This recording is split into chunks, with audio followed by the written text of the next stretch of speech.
Welcome to Make It Happen, episode number 32. Today in the Make It Happen studio, I'm joined by Ann Jenkins. Ann is an eco-warrior and wants us to get involved too. She's incredibly creative spirit and she's come up with some very innovative ways so that we can help the ocean's health. Anne has also recently returned from a journey with EXXPEDITION, which we're going to find out about. Hello, Anne. Hello, Ali. Good to see you. So tell us who Anne is.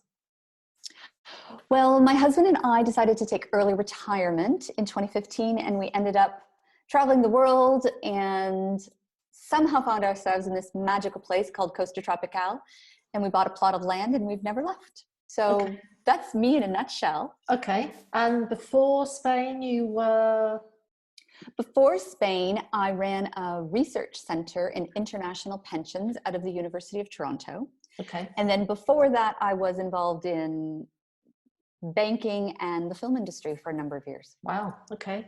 So your arrival in Spain, was Spain always on your wish list, or were you looking at other places? Spain was not normally on our wish list originally. My husband has a French passport, which means that we had the great opportunity to move to France.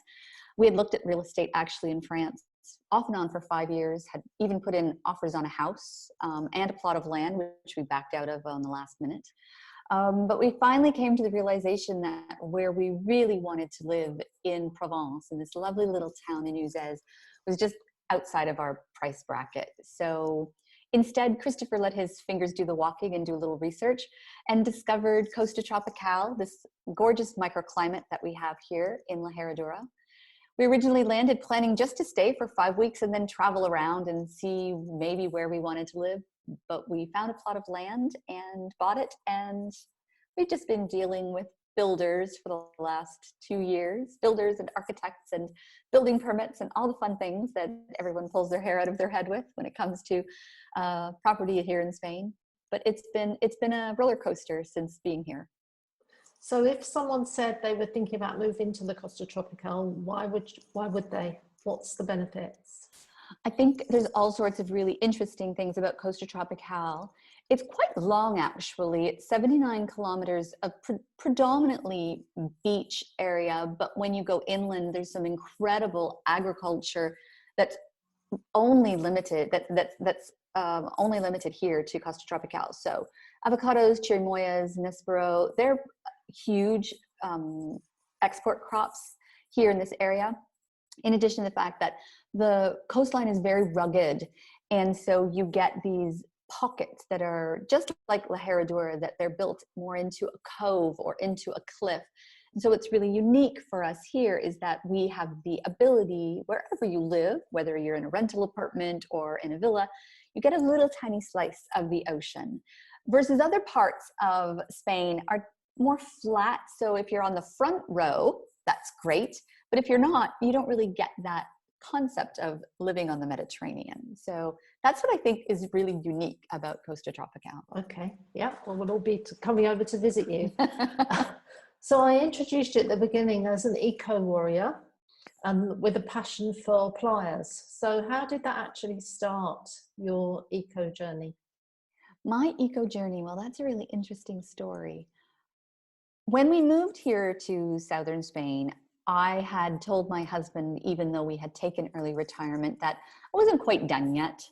And it took me a while to really try to find a charitable organization that was the right fit for me. And I tried a few off and on, et cetera. And there's actually a local charitable organization here that's been in existence for 6, going on 7 years now, I think. And they host the annual Sea Festival. And it's grown from a half-day event, and now it's actually a 3-day event, which is really cool. It's really supported amongst the Spanish community, and now the schools are involved in things like the students' parade, and the community gets involved for the community paella, and that's great. However, I was looking for something that had a little bit more teeth behind it for me and what I was looking for. So I decided to organize a beach cleanup that coincided with one of their events. And that's how Playa Patrol was born. It was just an idea to maybe get 50, 60 expats out to clean up a beach. And after our first beach cleanup, we had 328 people show up in less than 4 weeks. So it was really successful. Yeah. And it was an opportunity to actually do something a little different, which was to merge the expat community and the local Spanish community. And I think that in the year that we were doing beach cleanups, we saw a huge increase in the number of Spanish local children and families that joined the initiative. And I think it was something that we all have in common. It's not, it's not specific about restaurants. It's not specific about food. It's about the beach, which everyone really is attracted to. And so eco-literacy is something that I think they all got more behind in learning about. Yeah, no, amazing initiative. And you've carried on doing lots of different beach cleanups, haven't you, all the way along the coast? We have the original intent. We've morphed a little bit in terms of our original intent, and that I think is smart of nonprofits like myself, and even at the corporate level. You have a vision of what you want to be and who you want to be, but as you experience it and go through it in terms of linear time, you realize that you need to be agile enough to be able to adjust and adapt. And that's hard because there's emotion that goes into it, and passion, and your time, and the relationships. And you really do have to kind of let those things go. And it takes a gap sometimes to let yourself have permission to, how are we going to shift and what are we going to look like? Yeah. So what's an easy way that we could make a difference to our own environment? I think something that's really interesting as an exercise that people can do is to, as a family, whether or not you're a single person, a couple, or you have children, make a commitment for 2 weeks to not dispose of any single item that you would normally throw in the garbage or recycle. Now, obviously, organic waste, we'll put that aside, and yes, you should probably go and deal with that. But for 2 weeks, collect everything from an empty toilet paper roll to the tear off that comes on a tin can of tomatoes, to the little plastic cellophane that's around a cigarette package. Keep all of it for 2 weeks. And then sit down as a family and look at it and sort it and look at what you've collected. And it will really shock you, because I think of myself as very plastic aware and very recycling aware. And it does shock you when you realize how much you still manage to collect. And then after that 2 weeks, make a decision on the one thing that you're going to change as a family. Just one thing. I don't care if it's, we're no longer going to buy eggs in a plastic carton with plastic wrap on it. We're only going to buy eggs in a cardboard carton, or loose. And we take our own container to the market and we're going to buy them loose. Make a choice for one action, and you will be shocked at how many other actions and micro actions you personally take, and how many other things are screaming at you from out there every time you touch them. And you'd be shocked at how many things you will just adjust in your life, and how many things all the different family members will talk about, because it's their own personal passion and journey about what's important to them in the plastic or litter story. Yeah, I think that's a really good idea to have that challenge, because we think we're aware, but we're not so aware of just how many little bits and pieces we collect on a daily basis. And I think what's really interesting is that during this COVID crisis, when you don't go out shopping as often as you used to, but yet you still go out and you buy so that you can handle all your family's needs, one of the things that happens is that you don't go to the garbage and the recycling areas as often as you maybe normally would, because you're in the car, or you go to school, or you do a quick little errand into town. So this is a perfect time to do this challenge, because you probably are already going to the garbage area, recycling area, even less. So it's a perfect time to try it. But when you have, I've realized this even during the crisis, because you do go shopping less, you are shocked at how much you used to buy that you now do without. Yeah. That you didn't really realize that I don't really need that. Why did I think I needed that? Yeah, no, good tips. And you've come up with a very innovative way for us to become more aware of our environment, which is your game that you've designed. Yes, I've designed a play and learn activity that's perfect for families, kids of all ages, and educators. And it was born out of the fact that we were doing these beach cleanups, and I would have parents and teachers and even government officials that would come up and say, wow, this is incredible. Thank you so much for doing this, but can you do more for us? What can you give us that will help us continue the conversation in homes with families or in schools with students? We need more. We need more. What can we get? And what's been really interesting for me is right now, there's no such thing as a beach cleanup that you can participate in. So that's stopped my focus, and it's allowed me to find the time to develop the Playa Patrol game. So I thought I could take a moment and show you what it looks like. Yeah, please do. Yeah. Unfortunately, I don't have a professional printed copy, but I did print one out on my own computer, and I was able to make of the box. So this is actually the box that the game comes in. I had the graphics done through Fiverr. So if anyone has never used Fiverr, it's a really cool way to expand your market of graphic artists. I'm not sure if people can see that, but this is how to play the game in English and in Spanish, because it is a bilingual game. Yeah. It tells people the age and how many people can play it. And it is currently in English and Spanish. And so what is the age? Age is 5 and up. So the target I would say is 5 to 12. However, it is perfect for families, irrelevant of the age. And if you think about it, lots of people have games that they play, such as Uno or Crazy Eights or Old Maid, and we play them even as adults when you're at the cottage or when it's a rainy day or the grandkids are over, type of thing. And it's just fun. It brings back memories for you. So I think that's one of the things that I find really interesting about the game. And I'm currently working on teacher resources so that teachers can figure out how to slot it into different ages and tasks. So for example, essay writing or coloring or as public speaking, etc. So this is what the game looks like for the cards themselves. And I thought I would show you what 2 cards look like in English and Spanish. So these are cigarette butts. One of the largest things that we find here in Costa Tropical, certainly in La Herradura on beaches. And then that's the English and Spanish version of it. And we've all played memory or concentration. So this is an extension of that game, and it's all about ocean health. So 26 pairs of cards in extra large format, perfect for little fingers.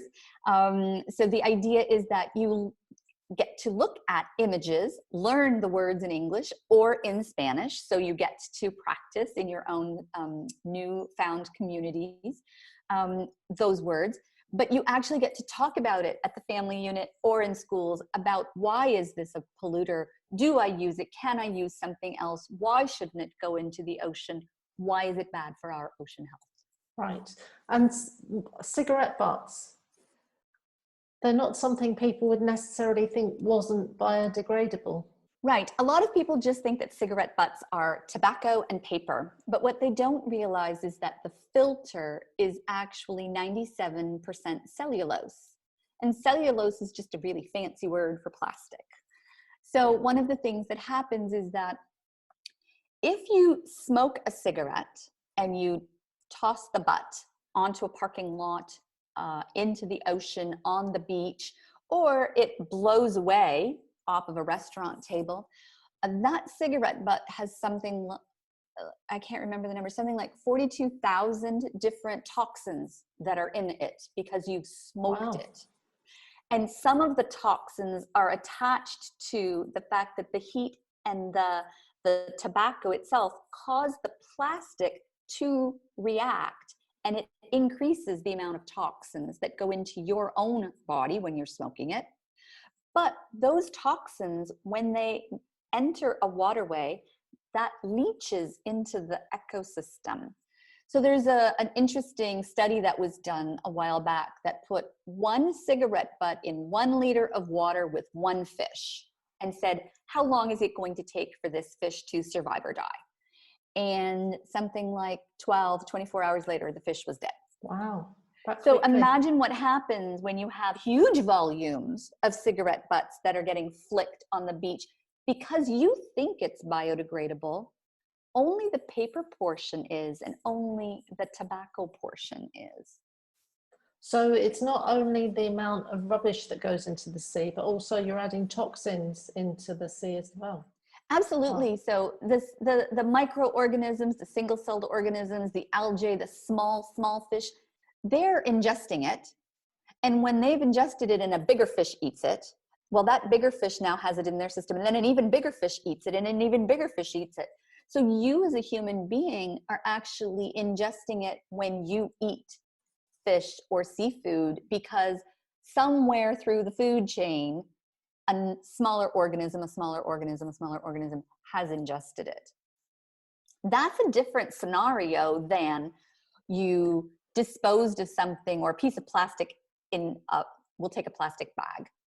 When a plastic bag breaks itself down into small pieces, when it's in its full form, larger fish think it's a jellyfish because it's got water up in the top of it, and it sits there and it kind of looks like this. And a jellyfish, it looks like a jellyfish. So organisms that eat jellyfish are confused. They'll eat it. It will go into their system and they'll think they're full, but yet they're starving and they can't digest it, which is very different than a plastic bag that has started to break down in the sunshine and little flecks of it are floating around through the ocean.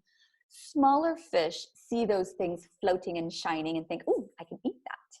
So you can eat the plastic as a marine life, or you can actually absorb the toxins from it, both of which eventually end up in your food chain as a human being. Wow. Lots of things there we didn't know. So thank you for that. Makes us more aware.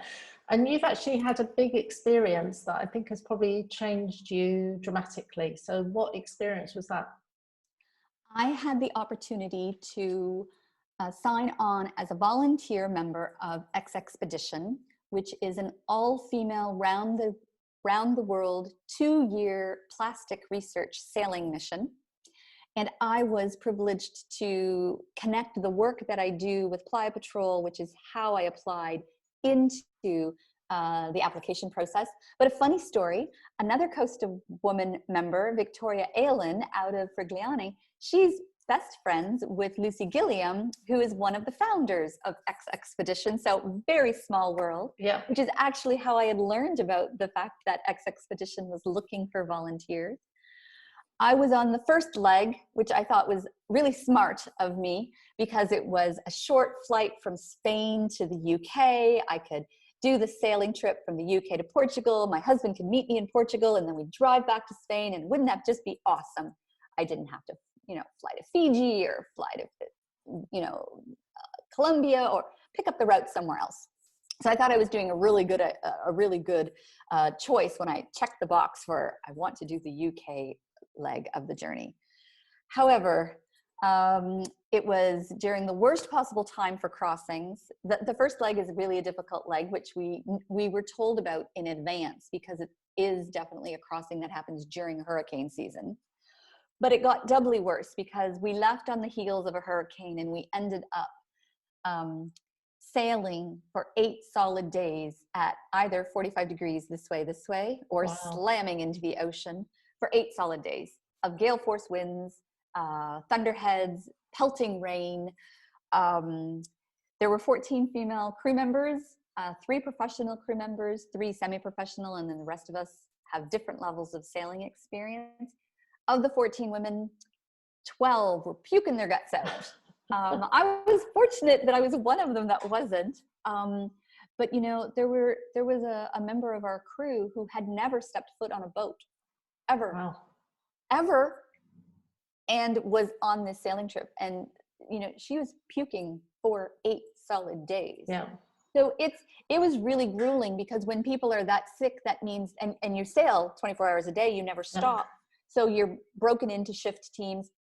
And so, you know, when there's too many sick people, you've got to help out and be on another shift. And so the exhaustion factor kicks in quite a lot, because we broke the mainsail the first night. We ripped a number of sails. The ocean was just brutal. She was just brutal. We ended up doing plastic research, but it wasn't what we thought we were going to be able to do. Yeah. So how do you think it's actually changed you, apart from probably not wanting to get on a boat for a long time? No, I love sailing, actually. So that hasn't stopped that desire to sail. I think one of the things that it's done, and I think it's a really interesting question. And when people ask me that 3 weeks after I came back and a month after I came back, and I think your answer shifts the further in time that you go, because now it's a faded memory. Yeah, exactly. I think one of the things that it's done is it's helped me realize how resilient we really can be as humans. You know, I'm not a skilled sailor. I love being out, you know, on deck, but I'm much more of a pleasure craft. Hey, I'm sailing. Isn't that awesome? And no, you can take the wheel. I'm fine. But I've now learned that I can tackle anything. I thought I could before, but this has made me realize that things that I never thought that I would ever be able to have the fortitude and power within my own self to do in an emergency situation, in a crisis situation, it's definitely something that I can do. And I get to apply that to my ability to pivot and adapt what's happening with Playa Patrol as it goes through its growth. And especially during this lockdown, it's given me the ability to step back and say, okay, well, I can still do a lot of things. How am I going to morph and do something that's still valuable to people? Yeah, and that is really important during this lockdown and crisis, to be able to pivot and change and adapt with what's the world is being thrown at the moment. So you've achieved an awful lot since you moved to La Herradura. What do you think else will happen in 2020? Obviously for you, obviously it's an odd year. We don't know what's going to happen in the next few weeks, let alone by the end of the year. But what do you think you have planned for you? Well, I would love to see that I have the ability to take the game and make a choice as to whether or not I'm going to go down the print model or whether or not I'm going to focus and go down the e-game model, because it would allow me to earn revenue from the sales of a physical game or the ads or the sales of an e-game, whether or not that's, sorry as I lose an earbud, whether or not that's something that is best done at the commercial retail level or at the school buyer level, or a blend of those two markets. But I really do need to kind of draw a line in the sand very quickly and say to myself, okay, which direction are you going to go? Because if the lockdown continues for much longer, and if schools don't go back until September, this is a perfect opportunity for me to go e-game based. Even if schools were to go back, there's really only, in general, schools go until June. Nobody's going to make decisions for what they're going to buy now for schools, but parents are looking for eco-literacy tools, even just an activity game to keep kids entertained and keep them off of Facebook, social media, television, Netflix, whatever you want to call it. But this is this allows parents to say, here, you can play this game knowing that they're learning something and it's still fun. Yeah, okay, good. And obviously if there's people out there that can help you develop the game or put it into an electronic format, that would be awesome. Yeah, there's so many ways that people think that donating their donations mean just money. And it was your post earlier today to Costa Women, I think, was so timely. I think people need to realize that there's a lot of skills that they have that they can donate in terms of their energy, whether it's just think tank, as in, let me pick your brain for an hour about a topic because you're an expert in something, or I saw you did a translation and it's a little off here. Can I do this language translation for you for the card game? Or you know what, I have a friend who's developed an e-game. It's not really the same as yours, but maybe you could just talk about it. And I think that there's a lot of opportunities that we forget we have to offer to other people that really don't cost us anything other than 20 minutes of our time, an introduction, half an hour of our energy, which is different than money. And money is obviously an element of the game, but all these other factors come into play to be really, truly collaborative in how we achieve our goals. Yeah, yeah, no, and we love collaborations, you know. What do you think your personal legacy is going to be? Well, I have a short-term personal legacy, obviously, because all of my energy is going toward Playa Patrol, but this is what I would love. So put it out to the universe and everyone else out there. I came across a Hasbro inventor portal, and there is an opportunity to pitch your game to Hasbro. And all of these really large brand entities have different ways that you can pitch to them. And some of them are very closed and some of them are very open. But my personal legacy would be that Hasbro loves the pitch, loves the idea, and decides to license it from me for 5 years or 10 years in order to explode it out into multi-languages around the world, utilizing what I've done so far. But you know, they have the production, distribution, sales channels. Yeah. They understand how to get into schools. They understand how to get into families and malls and shops and online. But that would be the most incredible personal legacy for me, is to get the tool out to a really huge game developer distribution unit that has lots of trust behind it from both the player, the family, and the educator. So that would be, woohoo, for me, that would be my spectacular moment. Yeah, well, we look forward to celebrating that day with you. So how can people find out more about Playa Patrol and the game and connect with you? So I have, there's obviously a Facebook site and an Instagram site, and it's morphed over time because, you know, as I said, from the very beginning, we were a beach cleanup organization. So a lot of the things that are on it are all about beach cleanups. But the more recent posts since, I would say, mid-January are all about the game and learning more about the game and testing the game. I mean, right now, I have a call out for anybody who's in educational procurement who's interested in helping. I've also put out a little baby tester for people who want to beta test the game. So if you'd like to beta test the game, I can, you know, I can send you a soft copy of it. You can print it out with your families to test it. I'm going to limit that to only 3 or 5 people because it's still in beta. But people can learn more about me just by going to about the game specifically. I have a portal through Global Giving that talks about the game and, you know, the impact of it and who it's for and the kind of results that we're hoping that it brings. So people can simply search for Global Giving Playa Patrol and they would find it. Unfortunately, I've had to give up our own website. It's just been too expensive for me to bear cost-wise right now. A, while I shift the model, and B, we're not earning any money off of the game. We're still in development. And so when you find the balancing act of where your money goes, that was just something that I couldn't justify in terms of costs.